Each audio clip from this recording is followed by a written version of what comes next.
Start small and think big. Remember to subscribe, like, and leave a comment to our channel.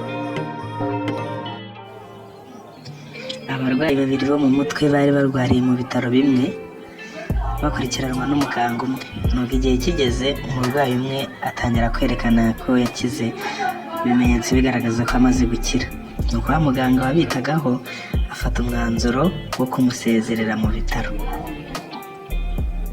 Nuko mu gihe yarimo aramwuzuriza ibyangombwa bimusohora mu bitaro, yumva urusaku rwinshi cyane, yibaza ibibaye biramuyobera. Niko gusohoka ajya hanze kureba ibibaye. Ageze hanze asanga wa murwayi ukirwaye yaguye mu mazi, ariko mugenzi we wamaze gukira amaze kumurohora. Muganga aravuga ati koko wa murwayi amaze gukira kuko atabaye n'umuntu amukuye mu mazi. Hashize umwanya basanga wa murwayi ukirwaye ari mu mugozi, bibaza icyaba cyatumye yiyahura.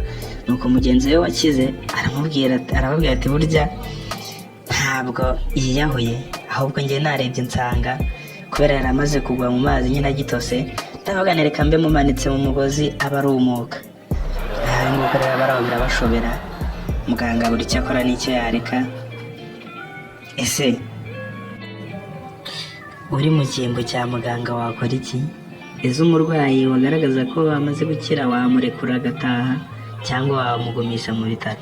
Ngaya nguko rero iby'abo barwayi babiri bo mu mutwe. Niba aka gakuru kagusekeje, kora subscribe, like and comment. Tubonane. Thank you for watching our video. Remember to subscribe, like, and leave a comment to our channel. Thank you. Smiling face with smiling eyes.